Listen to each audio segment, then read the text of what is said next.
안녕하세요. 오늘 9월 6일 예배 오신 성도님들을 환영합니다. 우리 찬양으로 하나님께 예배 시작하겠습니다. 고개 들어 함께 찬양하겠습니다.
우리 사도신경으로 신앙 고백하겠습니다. 전능하사 천지를 만드신 하나님 아버지를 내가 믿사오며 그 외아들 우리 주 예수 그리스도를 믿사오니 이는 성령으로 잉태하사 동정녀 마리아에게 나시고 본디오 빌라도에게 고난을 받으사 십자가에 못 박혀 죽으시고 장사한 지 사흘 만에 죽은 자 가운데서 다시 살아나시며 하늘에 오르사 전능하신 하나님 우편에 앉아 계시다가 저리로서 산 자와 죽은 자를 심판하러 오시리라. 성령을 믿사오며 거룩한 공예와 성도가 서로 교통하는 것과 죄를 사하여 주시는 것과 몸이 다시 사는 것과 영원히 사는 것을 믿사옵나이다. 아멘. 안녕하십니까. 태풍과 태풍 사이에서 청명한 날씨를 누리는 것도 즐거운 일이고 또 감사한 일이지만 또 언제 닥칠지 모르는 자연 혹은 삶의 폭풍이 우리를 두렵게 하기도 합니다. 태풍이 지나가면은 자네들을 다 정리하고 또 처음부터 다시 시작해야 하는 법, 그것은 우리의 삶이나 또 신앙생활에서도 마찬가지인 것 같습니다. 정성껏 만들어가고 또 쌓아가고 있는데 망치면은 처음부터 다시 해야 합니다. 그러나 폭풍이 망치고 간 그 자리에서 포기하지 않고 다시 씨를 뿌린다면은 언젠가는 세상이 조금씩 파랗게 변해가겠지요. 그런 씨를 움씨라고 한다는 말을 들었습니다. 뿌린 씨가 싹이 잘 나지 않을 때 그 위에 덧뿌리는, 다시 뿌리는 씨. 1년 전에 교회 이름을 정할 때 후보 중에 하나가 움씨 교회이기도 했습니다. 우리가 움씨를 뿌리는 마음으로 이 땅에 하나님 나라의 씨를 뿌리면은 그 뿌리면서 낙심하지 않고 또 포기하지 않으면은 하나님 나라가 조금씩 풀어가지 않을까라는 그런 소망을 담은 이름이었는데 하늘씨앗 교회라는 이름에 밀렸습니다.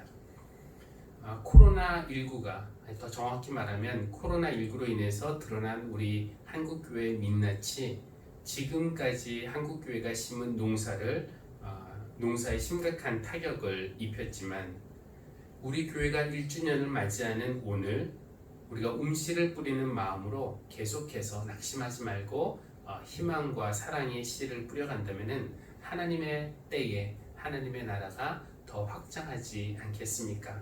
우리가 그런 소망으로 예배를 드리면 좋겠습니다. 여러분을 예배로 초대합니다. 찬송가 301장 지금까지 지내온 것 우리 함께 찬양하겠습니다.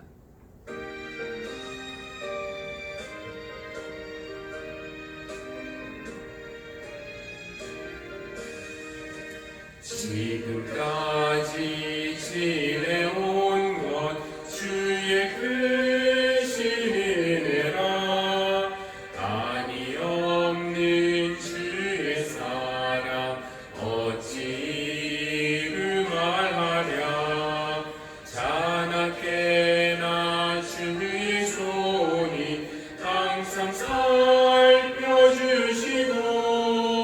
모든 주 안에서 평온하게 하시네 몸도 마음도 연약하나 새 힘받아 살았네 물 붓듯이 부시는 주의 은혜 족하다 사랑 없는 거리에 나 험한 산길에 맬 때 주의 손을 굳게 잡고 찬송하며 가리라 주님 다시 뵈올 날이 날로 다가와 무거운 짐 주께 맡겨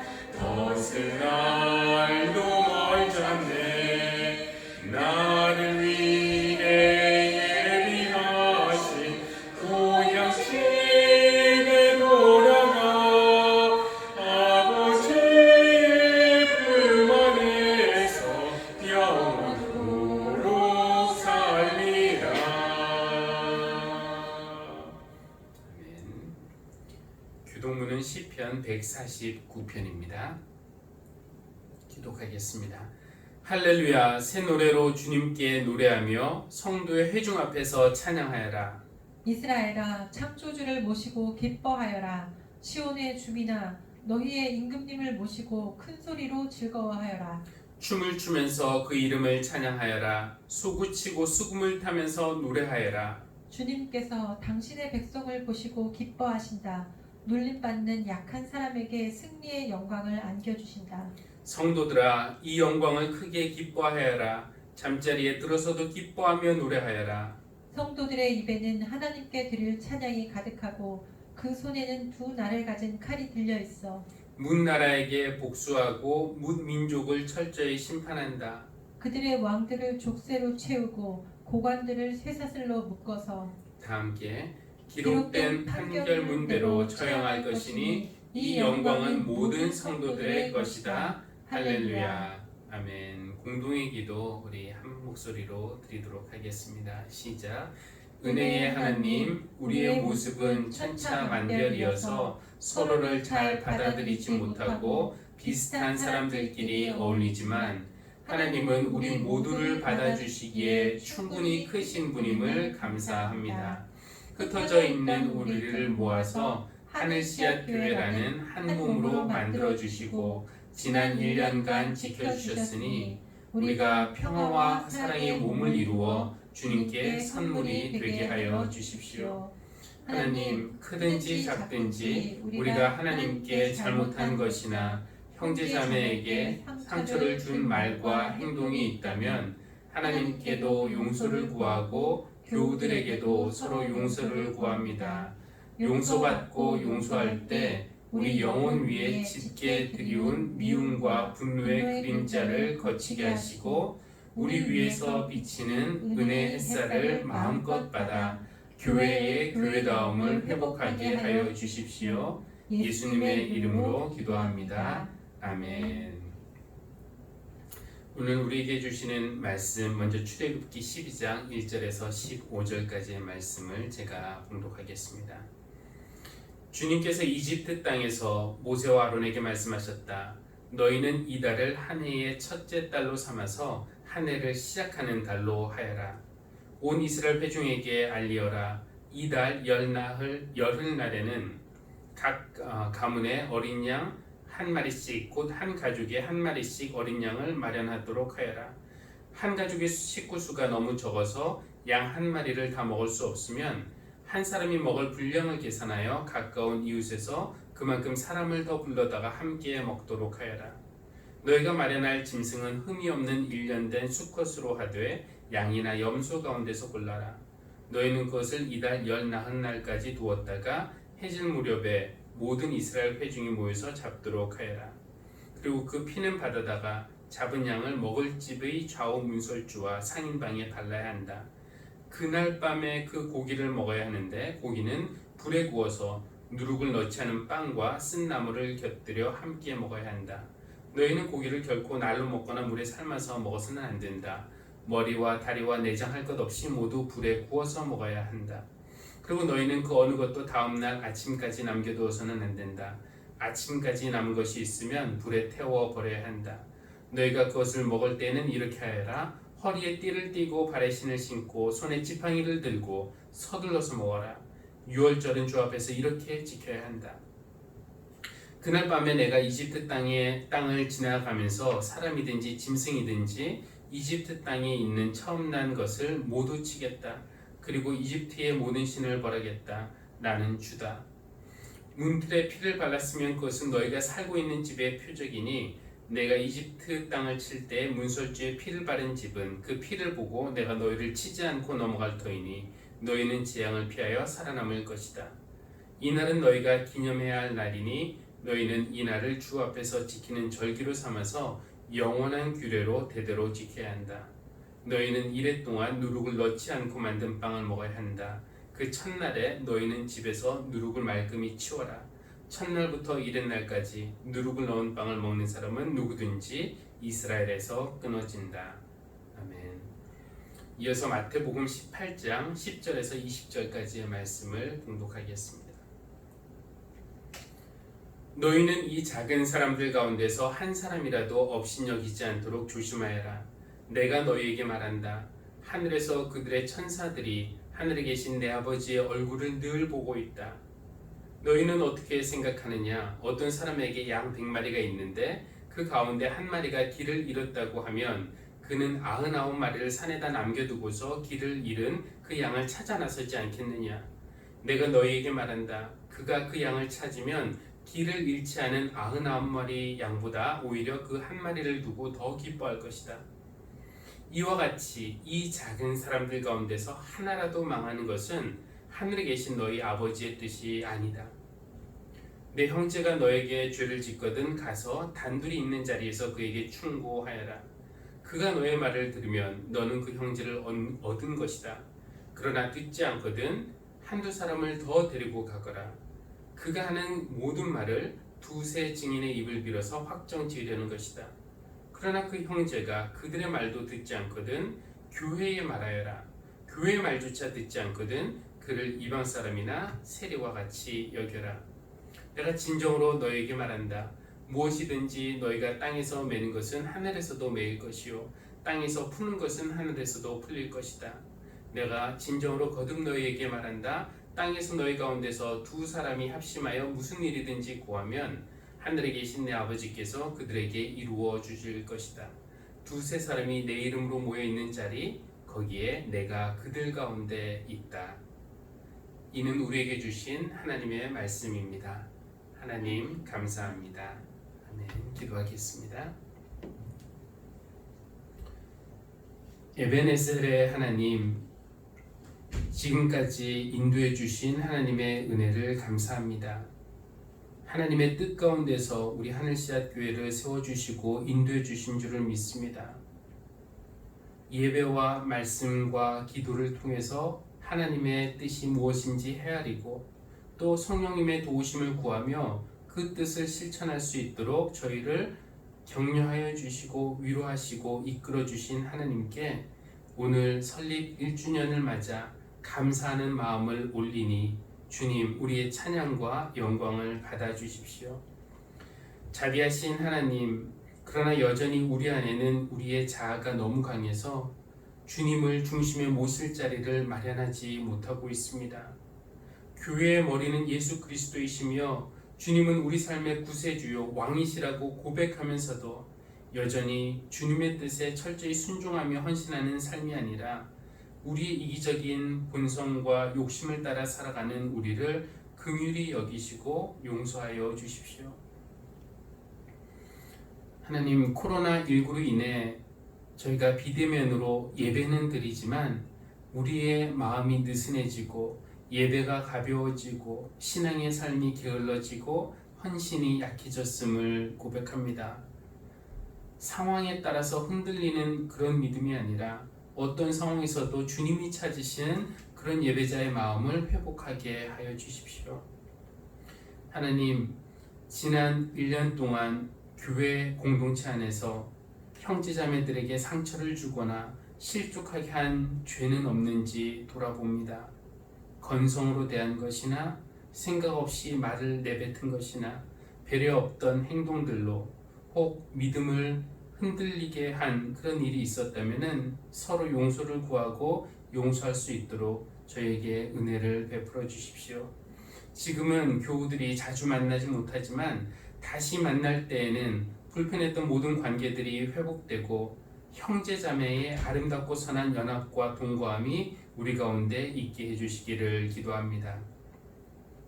하나님, 우리가 받은 복을 흘려보내는 것이 주님의 뜻임을 알려주시고 또 모든 교우가 그 일에 기쁘게 동참할 수 있도록 하여 주시니 감사합니다.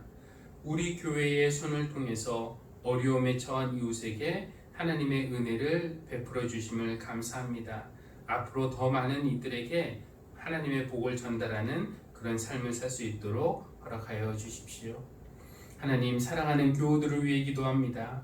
무엇보다도 우리 교회를 통해서 신앙생활할 때 영적인 복을 받아서 하나님의 사랑에 대한 확신 안에 늘 거하게 하여 주시고 어떤 상황 속에서도 임마누엘 하나님이 우리와 함께 하신다는 것을 믿고 늘 넉넉히 이기는 삶을 살게 하여 주시기를 원합니다.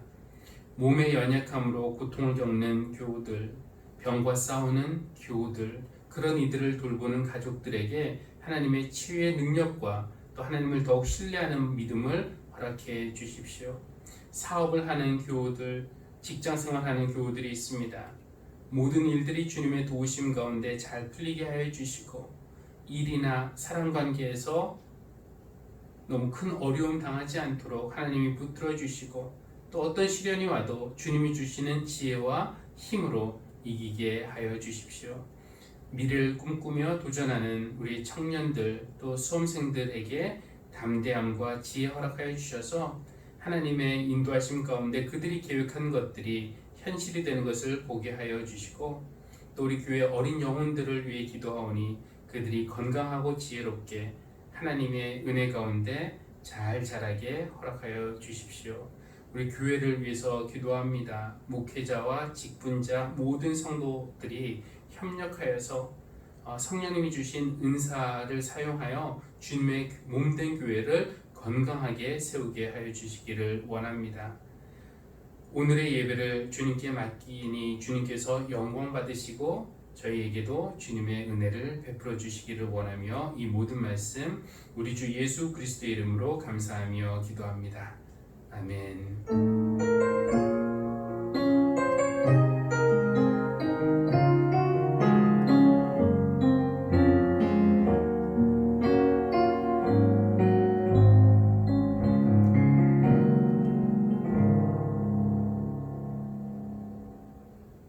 주신 우리 주님의 은혜와 평화가 성도님들과 함께 하시기를 빕니다. 오늘은 여러분의 얼굴이 더욱 보고 싶습니다. 교회 설립 1주년을 맞이하는 특별한 주일이어서 그렇습니다. 자녀의 돌잔치를 미룰 수밖에 없는 부모의 속상한 마음이 이런 것일까요? 이런 상황이 살짝 원망스럽습니다. 우리 교회 설립 훨씬 이전부터 계획하시고 준비해 주신 섬세하고 정확했던 주님의 도우심에 대한 감사의 마음을 함께 모여서 기도와 찬양으로 나누고 싶었는데, 흩어져 있던 우리가 하늘씨앗 교회 안에서 한 형제로 모여서 주님의 몸을 이루게 된 것을 성찬을 나누면서 확인하고 또 서로 축하하고 싶었는데, 또 우리가 주님이 더 기뻐하실 교회가 되기 위해 더 열심히 예배하고 기도하고 교제하고 선교할 수 있도록 하나님의 은혜를 구하자고 격려하고, 또 서로 손도 잡고 결단하고 이런 시간 갖고 싶었는데 그렇게 하지 못해서 좀 아쉽습니다.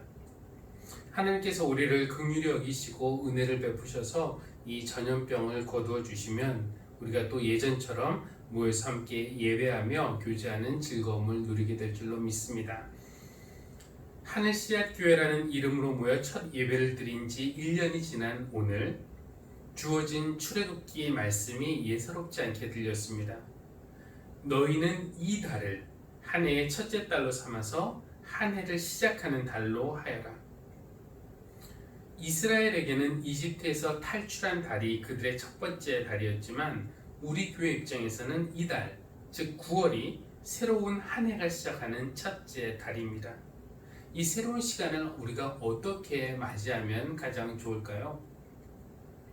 한 해를 시작하는 이스라엘 백성에게 하나님은 가족 단위로 1년 된 흠없는 어린 양을 한 마리 준비해서 하나님이 그들을 이집트에서 구원하신 사건을 기억하는 유월절 예식을 행하라고 하셨습니다. 그리고 또 한 가지 지시하신 것이 있는데, 그것은 집에 있는 누룩들을 다 찾아서 말끔히 치우라는 것이었습니다. 무교절을 지키라는 것이었죠. 너희는 이래 동안 누룩을 넣지 않고 만든 빵을 먹어야 한다. 그 첫날에 너희는 집에서 누룩을 말끔히 치워라. 우리가 지나간 시간을 매듭짓고 새로운 한 해를 시작하면서 우리 안에 있는 누룩을 찾아내어 말끔히 씻어낸다는 것은 어떤 의미일까 생각해 보았습니다. 그리고 오늘 주어진 마태복음 본문을 읽으면서 우리가 제거해야 할 누룩이 용서와 관련이 있음을 알게 되었습니다. 용서하지 못하는 마음, 그것이 누룩인데 곧 원망, 미움, 억울한 분노, 이런 마음일 텐데 우리 안에 있는 그런 누룩을 치우는 것, 즉 용서하는 것은 우리 교회가 우리가 다 함께 두 번째 해를 맞이할 수 있는 가장 좋은 방법이라는 것이죠. 왜냐하면은 원망이나 미움이나 분노 이런 감정을 우리 안에 품고 살 때, 혹은 그런 감정을 일으키는 사람을 늘 우리 기억 속에 데리고 살 때, 그것은 무거운 돌덩이나 어두운 그림자처럼 우리 안에 자리 잡고 있으면은 그럼 우리 삶이 기쁠 수도 없고 우리 삶의 또 다른 부분들이 잘 풀리지도 않습니다. 그래서 용서하십시오. 용서합시다. 이런 말 하고 싶은데, 그러나 우리가 겪는 인간사라는 것이 워낙 다양하고 복잡하고 미묘해서 용서에 대해 함부로 말할 수 없음을 느낍니다. 용서하세요라는 말은 목사가 누구에게나 어느 상황에서나 할 수 있는 꽤 성경적인 말처럼 들리지만, 어떤 상황에서는 용서하라는 말처럼 무책임하고 폭력적인 말이 없습니다. 공동체를 해야 하는 심각한 죄를 짓고도 나는 결백하다 주장하는 사람들이 가끔 있는데, 제가 그런 사람 용서하자고 덮고 넘어가자고 말한다면은 그것은 용서가 아니고 무책임한 발언이죠. 죄를 허용하는 것이기 때문에 그렇습니다. 가정폭력의 가해자인 아버지가 이웃의 신고로 경찰한테 체포되었는데, 목사가 피해자인 여성이나 어린아이에게 그래도 남편 아니냐, 아버지 아니냐, 용서하라고, 그것이 하나님의 뜻일 거라고 이렇게 어떻게 말할 수가 있겠습니까? 목회자들이 돈과 관련해서든지 성과 관련해서든지 죄를 짓는 경우들이 간혹 있는데, 몇 년 전까지만 해도 교회는 그런 목회자들의 죄에 대해서 꽤 관대했습니다. 지금 우리 생각으로는 목사의 자격을 박탈해야 한다고 느낄 만큼 심한 죄를 저질러도 교회 안에서 은혜롭게 처리해야 된다라는 명분으로 그냥 조용히 덮어두거나 그 목사를 이제 다른 교회로 보내는 것으로 마무리했으니까, 그럼 같은 사람이 다른 교회 가서 똑같은 문제를 저지르리라는 것은 누구나 다 알 수 있는 겁니다. 저는 이것이 잘못된 용서에서 비롯된 문제라고 생각합니다. 그냥 덮어두는 것은 용서가 아닙니다. 잘못에 대한 어떤 책임 있는 그런 행동, 그것이 없다면 용서가 있을 수가 없습니다. 그러니 이런 상황에서 용서하자, 용서해라 이런 말을 함부로 할 수가 없다는 것이죠. 그렇다고 해서 용서가 중요하지 않다는 말씀은 아닙니다.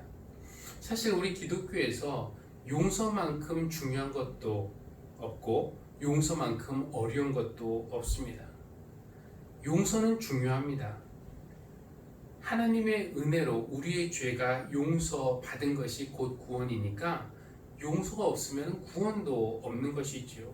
그러니까 용서를 빼놓고 우리 기독교를 논할 수는 없습니다.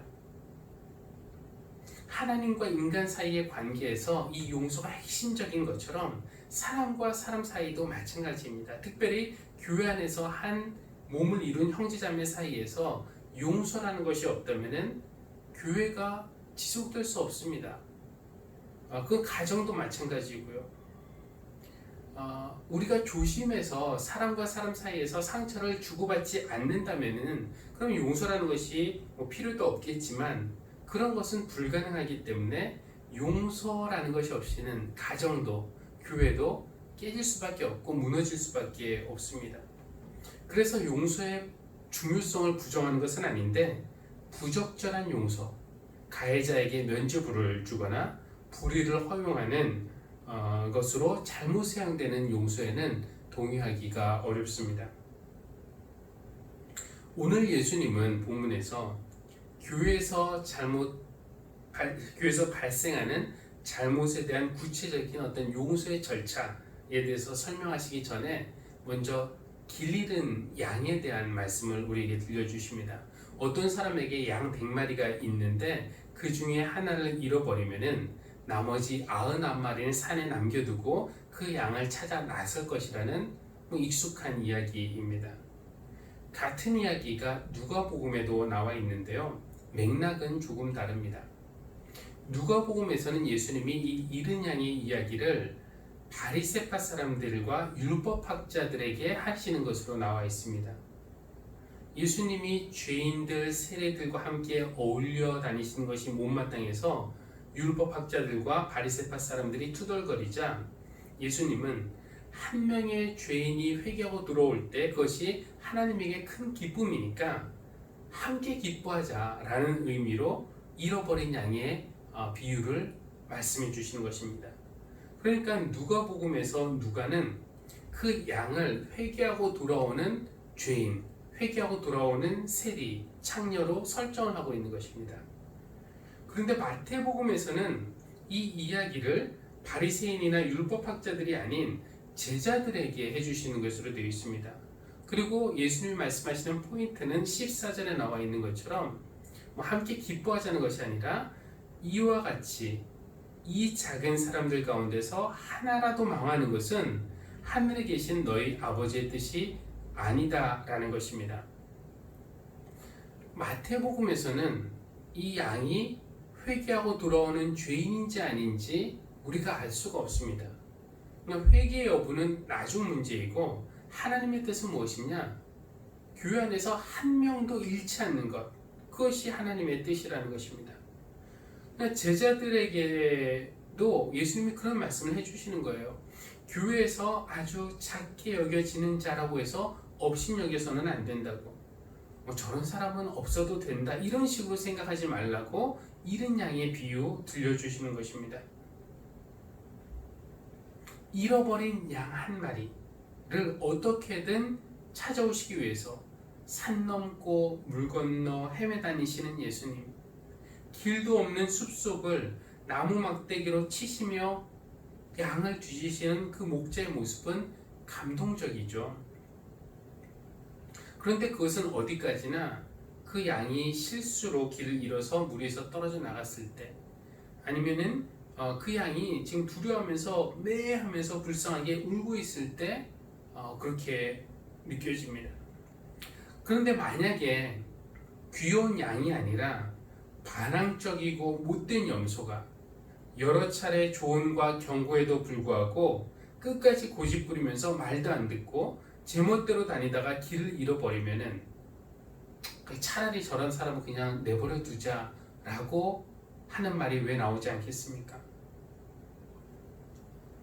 교회에 별로 기여도 못하고 모일 때 사람들 불편하게 하고, 그래서 저 사람은 그냥 있어도 그만 차라리 없는 것이 낫겠다 싶은 어떤 사람이 약간의 섭섭함 때문에 교회에서 멀어져 갈 때, 혹은 내 눈에 가시처럼 보였던 어떤 사람이 교회 공동체에서 떨어져 나가서 은근히 좋아할 때, 그 사람을 찾으시겠다고 우리 모두를 내버려 두시고 산 넘고 물 건너 숲속을 뒤지시는 그 예수님의 모습을 보면은 우리는 어떤 기분이 들까요?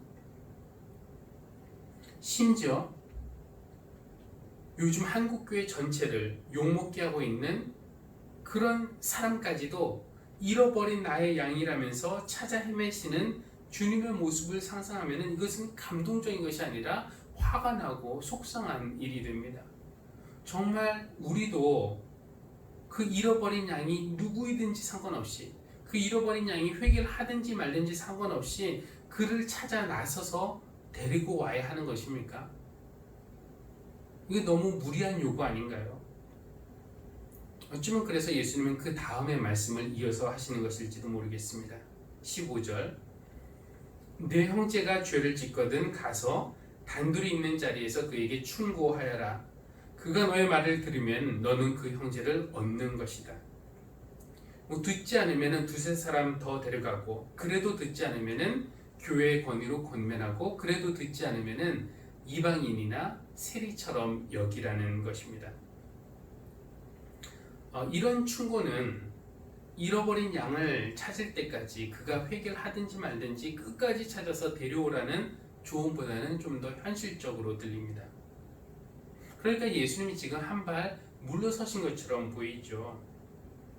작은 자 하나라도 잃지 않도록 해라. 잃어버리면은 끝까지 열심히 찾아라.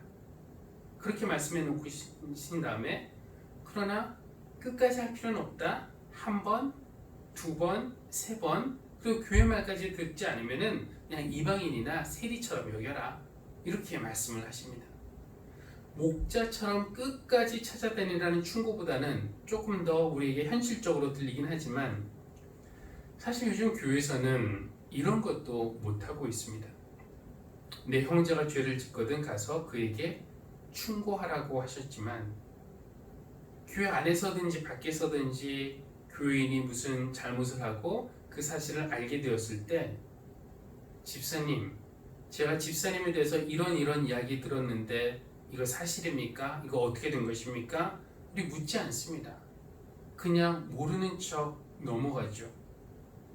뭐 솔직히 사생활이라고 여겨지는 부분까지 교회에서 관여하는 것은 위험하고 부담스러운 일이기 때문에 그렇습니다. 또 하나는 그렇게 하지 못하는 또 하나의 이유는 뭐 그렇게 충고하는 사람이 평신도이든지 목회자이든지 과연 내가 그 사람을 대면해서 충고할 만한 자격이 나에게 있는가 라는 생각이 들기 때문인데요. 윤리적으로 더 낫다고 할 수도 없는 내가 무슨 자격으로 충고를 하겠습니까? 그런데 또 한 가지 이유, 가장 큰 이유가 있는데 그건 무엇일까요? 누군가의 잘못을 지적하고 그렇게 하면 안 된다고 충고해 본 일이 있는 사람이라면 경험적으로 알 것입니다. 그렇게 해도 저 사람 안 변한다는 건 말이죠. 그거 왜 그렇습니까?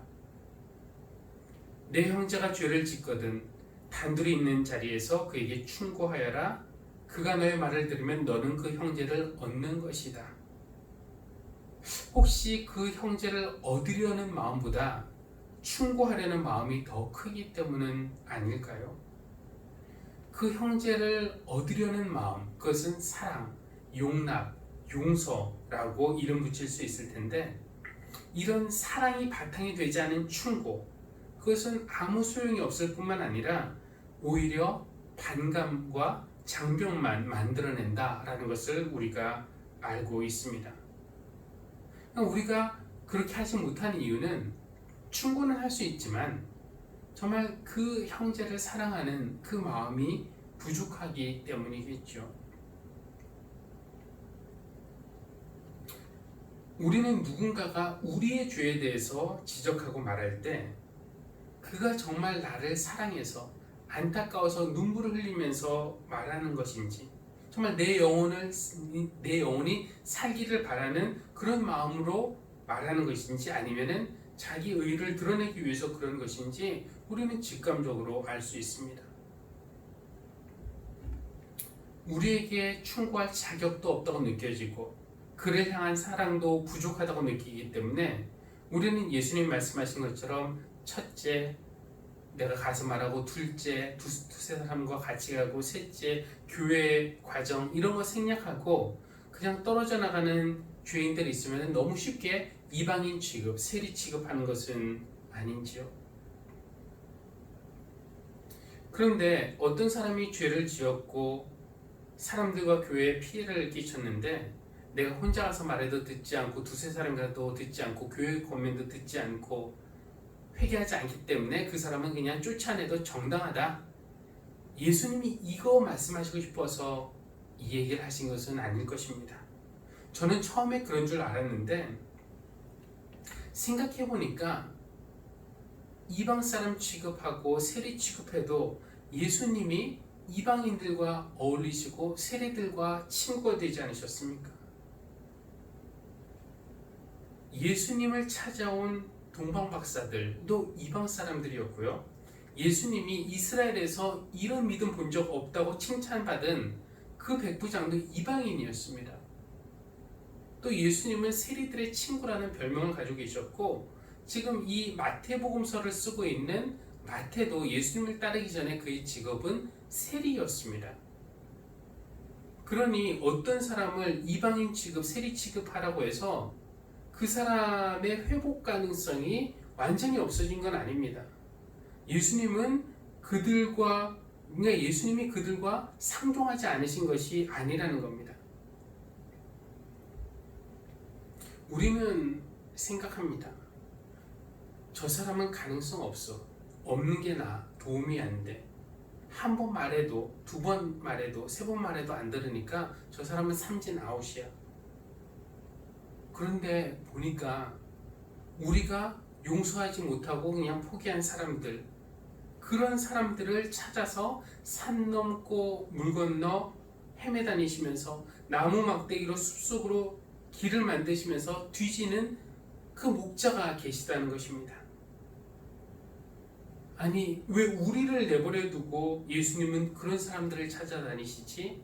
약간 기분이 나빠지려는 순간 더 자세히 들여다보고 성령님이 우리에게 깨달음을 주시면은 그 길 잃은 양, 이방인 취급, 세리 취급받는 양이 바로 한때 우리였다는 것을 우리는 알게 됩니다. 우리는 제자들이고 우리는 의롭고 신앙의 모범생인 줄 알았는데 누군가를 판단하고 사랑 없이 충고하고 쉽게 이방인 취급하는 그 순간 우리는 하나님 앞에서 똑같은 죄를 짓고 있는 겁니다. 그러니까 어떤 사람은 윤리적인 기준에서 벗어나는 그런 죄를 짓는 것이고 우리는 제자도에서 벗어나는 그런 죄, 교만한 거, 판단하는 거, 자기 의를 드러내는 거, 이런 죄를 지고 있는 것입니다.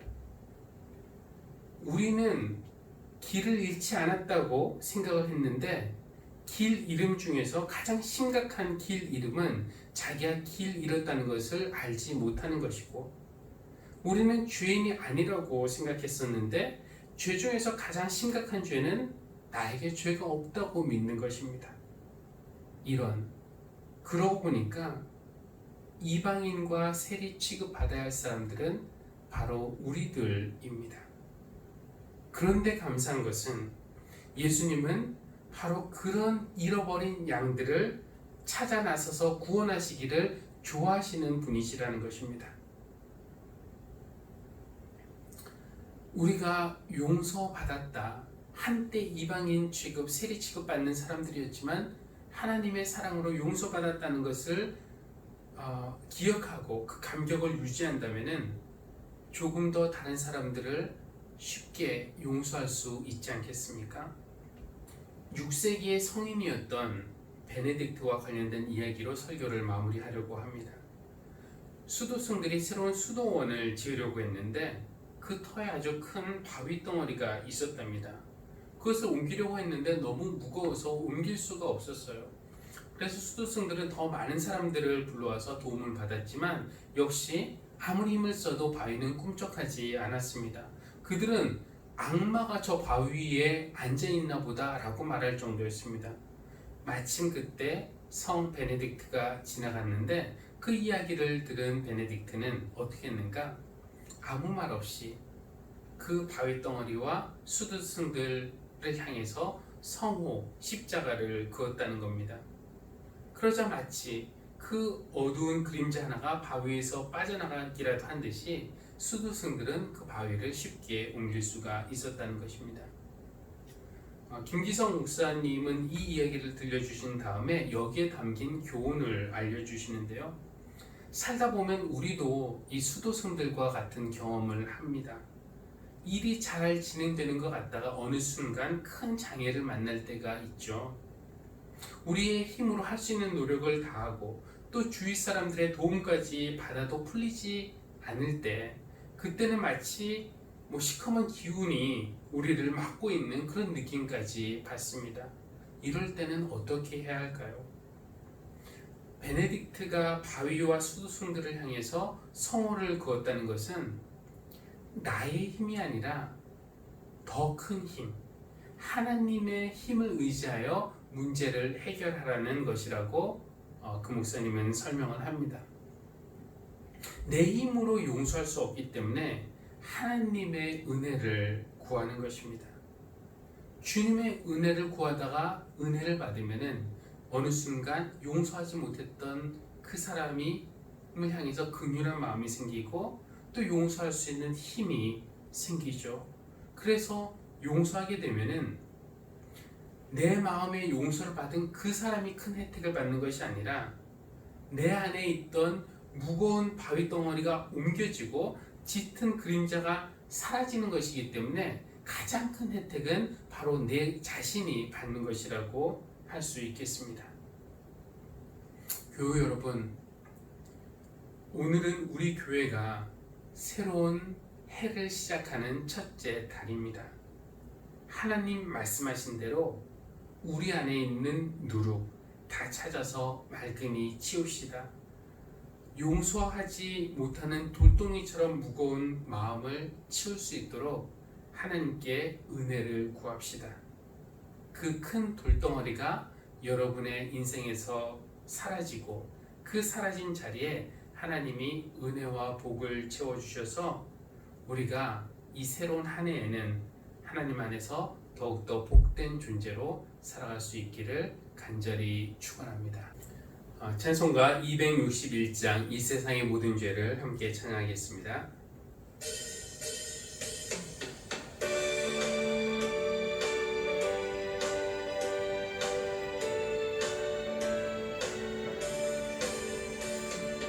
이 세상의 모든 죄를 맑히시는 주의 보혈, 성자 예수 그 귀한 피 찬송하고 찬송하세.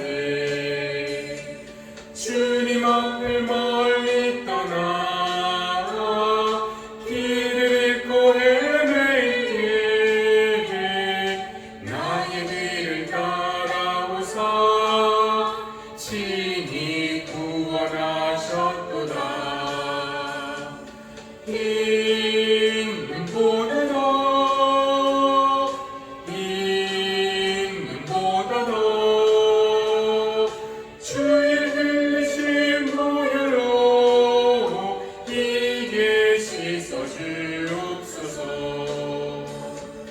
다시 발을 쓰셨으니 피로 얼굴 물드셨고 십자가의 모진 고통 나를 위해 당하셨네. 말로 형용할 수 없는 구세주의 구속하신 그 크신 사랑 찬송하고 찬송하세. 흰 눈보다 더 주의 흘리신 보혈로 이게 씻어주옵소서. 아버지를 멀리 떠나 바른 길을 저버리고 여러 가지 죄악으로 주홍같이 되었으니 물 같은 것 가지고는 씻을 수가 아주 없네. 주의 귀한 보배 피로 날 정결케 하옵소서. 흰 눈보다 더 주의 흘리신 보혈로 이게 씻어주옵소서.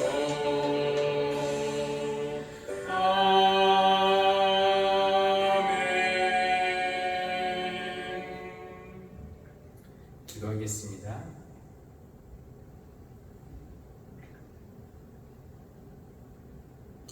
하나님, 우리는 충고하느라 또 죄를 지적질하느라 신앙의 길을 잃어버린 사람들을 이방인과 세리 취급하느라 바빴는데 우리 주님은 그런 잃어버린 양들을 찾아다니시느라 바쁜 모습을 보면서 우리가 여전히 주님의 마음을 너무나 모르고 있다는 것을 깨닫고 회개합니다. 하나님, 우리 안에서 용서하지 못해서 품고 있는 미움과 분노와 원망이 여전히 있는데 큰 바위 덩어리처럼 움직이지도 않고 큰 어둠의 그림자처럼 사라지지도 않아서 어찌할 바 모르는 우리를 불쌍히 여겨주십시오. 우리의 힘으로는 용서할 수 없지만 우리가 주님의 무한한 사랑으로 용서받았음을 기억하고 또 용서할 수 있는 힘을 하나님께서 불어넣어 주실 것을 신뢰할 때에 내 힘이 아니라 하나님이 주시는 힘으로 용서할 수 있을 줄로 믿습니다. 회개하지 못하고 용서하지 못하고 화해하지 못하는 관계들 위에 주님의 영을 부어주셔서 개인들이 살아나게 하시고 가정이 살아나게 하시고 교회가 살아나게 하여 주십시오. 하나님, 예물을 주님께 드립니다. 모든 것이 주님께로부터 왔음을 고백하며 11조와 주일 헌금으로 드립니다. 범사에 또 특별한 일에 감사하여 감사의 예물을 드립니다. 선교하는 마음으로 선교의 예물을 드립니다. 하나님, 이 모든 예물을 기쁘게 받으시고 또 드린 이들 위해 하나님의 크신 은혜를 베풀어 주십시오. 감사드리며 예수님의 이름으로 기도합니다. 아멘. 이제 교회 소식 전하도록 하겠습니다. 오늘 교회 설립 1주년을 맞아서 하늘씨앗 장학금과 또 구제비를 대상자들에게 지난 주간에 지급하였습니다. 교회가 이 일을 할 수 있도록 인도해 주신 하나님과 또 기쁨으로 동참하신 모든 교우들께 진심으로 감사를 드립니다. 수요일 저녁 예배는 신학 강좌로 우리말 성경의 차별 표현 번역 실적과 과제라는 제목으로 민용진 목사님께서 진행을 해주시는데 지난 수요일 날 첫 번째 시간을 했고 또 앞으로 7번 더 하려고 합니다. 여러분이 차별에 대해서 좀 깨우치고 또 이해하는 그런 시간이 되기를 바라겠습니다. 영상으로 지금 모든 예배를 드리고 있는데 열심히 참여해 주셔서 감사하고 또 전교인 성경 읽기는 금주 범위가 47장에서 58장인데 열심히 참여해 주시기를 바라겠습니다. 다 함께 주기도문송 후에 축도로 예배를 마치겠습니다.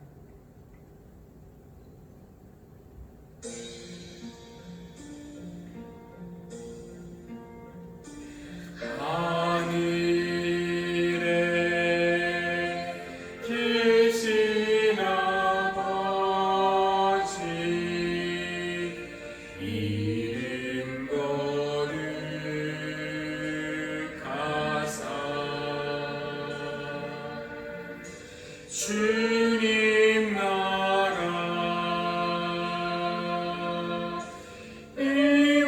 임하시고 뜻이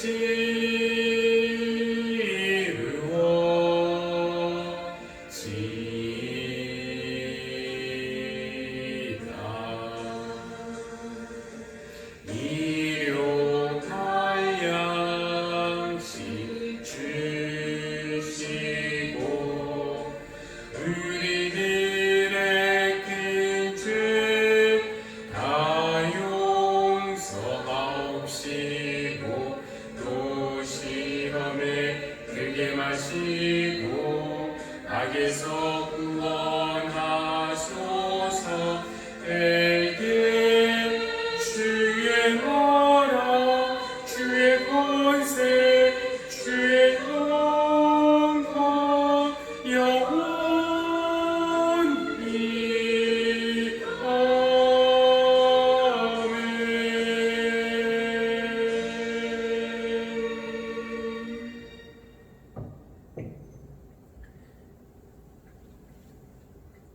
이제는 잃어버린 우리를 포기하지 않으시고 끝까지 찾아내시고야마는 우리의 선한 목자 되시는 예수 그리스도의 은혜와 우리의 죄를 용서하시기 위해 가장 귀한 것을 아낌없이 내어주신 하나님의 크신 사랑과 용서받은 감격과 기쁨으로 용서할 수 있는 힘과 마음을 불어넣어 주시는 성령님의 교통하심이 모든 사랑하는 성도들 위해 지금부터 영원까지 늘 함께 하시기를 간절히 축원합니다. 아멘.